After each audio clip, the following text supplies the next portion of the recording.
Fear and Hunger. It has some great things and some not so great things. It has a variety of mechanics and features that make it a unique and special addition to the survival horror catalogue. But, like, everyone and their mother has talked about why Fear and Hunger is so awesome. Like, I know Fear and Hunger is awesome, I've played it. What I don't know is how Mauler's feet match up against the origins of Gro-Goroth's name, and I'm willing to bet you don't know that either.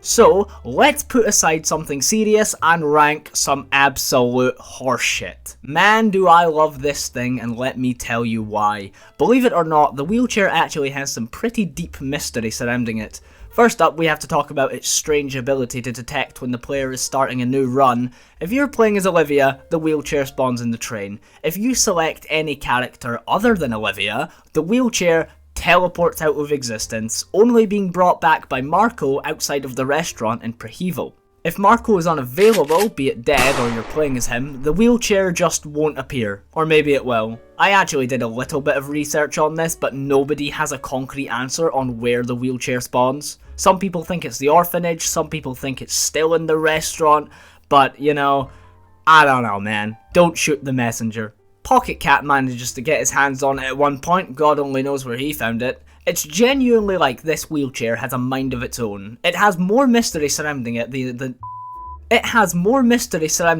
the entire Sulphur Cult does. But, you know, while this is really cool trivia, from a gameplay standpoint, this can be really annoying. Like, as funny as a sentient teleporting wheelchair is, I just want to recruit Olivia. There's no need for all this jiggery-pokery. B tier. Next we got the human Hydra blowjob head. Yes, you heard that correctly. This video might have been a mistake. Okay, so the human Hydra is the result of a mass marriage. Which, if you don't know, marriage in Fear and Hunger is when two people have intercourse on a Sylvian ritual circle and become one person in body and mind. It's like saying till death do us part, but taken way too seriously. So these mad boys decided to have a group wrestling session on a Sylvian ritual circle, and you know, what did they expect? Of course this ended horribly, but here's the interesting part. Look at this little guy down here.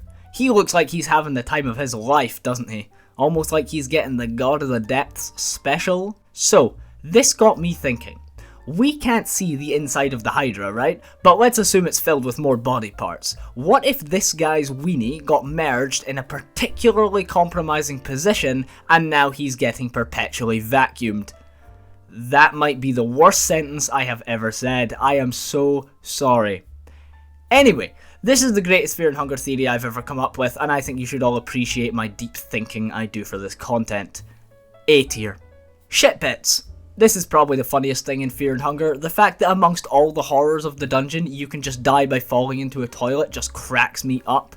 Don't get me wrong, if I fell into one of these potties in real life, I would cry until my eyes fell out, but, you know, it's just a video game. Surely no one has ever actually died like this. I don't really have much to say about this one. I think it's pretty well known and documented. My only question is what happens when the toilet fills up?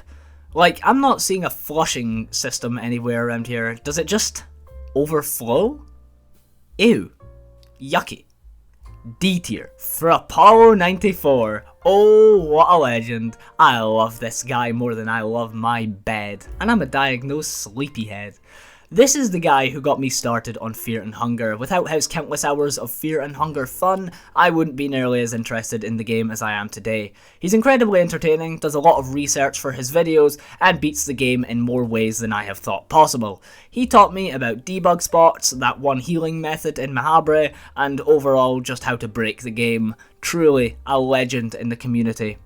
S tier. Gro-Goroth's name. This is a strange one, but something I thought was quite interesting. So, there are three possible places that Gro-Goroth's name could have come from. The first, Gro-Goroth from Lord of the Rings. Gro-Goroth is a region in Mordor, you know, the place where a lot of destruction happens. Hint, hint. Which is filled with fire, lava, volcanoes, and big spiky rocks. I mean, if you're shooting to make a god of destruction, this isn't a bad place to draw inspiration from. The second is Gro-Goroth from the Lovecraft mythos. Fear and Hunger takes a lot of inspiration from Lovecraft. I mean a lot of inspiration. So it's not too far out of the ballpark that the name Gro-Goroth is inspired by another Lovecraft monster. The only thing that separates the two is the design. Gro-Goroth is more woodland themed, with designs relating to folklore and cryptid-esque monsters, while Gro-Goroth is much more amphibian, with the appearance of a toad and slimy black skin. The final place the name could have come from, and the only one not mentioned by the wiki, is the Norwegian black metal band Gro-Goroth. The creator of Fear and Hunger, Miro, is from Finland, so it's not outside of the realms of possibility that he heard Gro-Goroth music and was inspired to reference it in his game. Given that the band first formed in 1992 and only split in 2007, it's entirely possible that this music was an important part in Fear and Hunger's development. This isn't likely though. Aside from having similar spellings, there isn't a whole lot of evidence supporting this claim. Most likely, Gro-Goroth's name comes from the Lovecraft deity Gro-Goroth. This is a really interesting rabbit hole though, and the inspiration behind this video actually. Easy S tier. Alright, back to taking the piss. I got kind of invested with the whole Gro-Goroth thing, so let's take the edge off with some feet pics. Oh, Mauler, you should start an OnlyFans because hot damn do you have some honeyed grippers. The artistic detail put into Mauler's feet is not lost on me. The way he seems to be lacking toenails and the way he only has 3 toes, it's just beautifully done. I adore it. When you look at his upper body, it's rough, jagged, scarred, and very intimidating. Yet under his dress is a pair of dainty and precious feet. Clearly, Mauler knows how to take care of his hygiene because his feet look better than most people's today. You know, I would give this a comfortable A tier. The Woodsman's wife. Got to love her, don't ya? Everyone loves her. Even the goat. She loved the goat back. Look, I'm not justifying axe murder, but if my spouse ever lay with a goat, I think I'd go a little off the rails too. The worst part is the mystery of it though.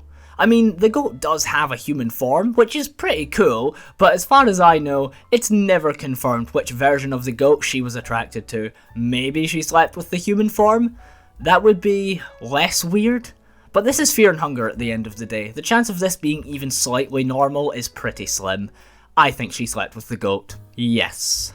That version of the goat. E tier. The reputation! Let me tell you, the reputation of Fear and Hunger is almost as big as the game itself. Fear and Hunger is one of those very few games that people love to fantasize about, but despise actually playing. Oh god, excuse me. Myself and an old buddy were talking about games when Fear and Hunger got brought into the mix. Now, he's never played Fear and Hunger before, but had heard the horror stories about its difficulty. This isn't a one-off thing, either. I've known a few people with this mindset. How awesome does a game need to be to have such a fearsome reputation? People be talking about Fear and Hunger like the Joestars be talking about Part 3 Dio. This game has aura, and I am all here for it. A tier. Now, how can we talk about Fear and Hunger without mentioning the penises? This might be a hot take, but I love how brutally vulgar Fear and Hunger is. Like, it's so jarring seeing a 10-inch stomach splitter hanging between your enemy's legs. It really catches you off guard in the best way possible. It's such a good world-building tool too, because realistically, why would any of these monsters need to cover themselves up? They live in complete darkness, separated from the social norms of civilized society. It really adds to the alien feel of the dungeon. God, I love penises as much as a straight man can love penises. But, you know, I don't want you to get the wrong idea about me. I'm not a weenie fanatic, so I'll give this a humbling D tier. Last but not least, Illogy Pillogy. Come on, you know why.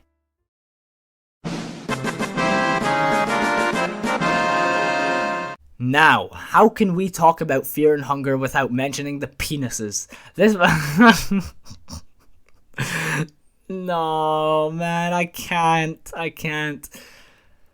Like, it's so jarring seeing...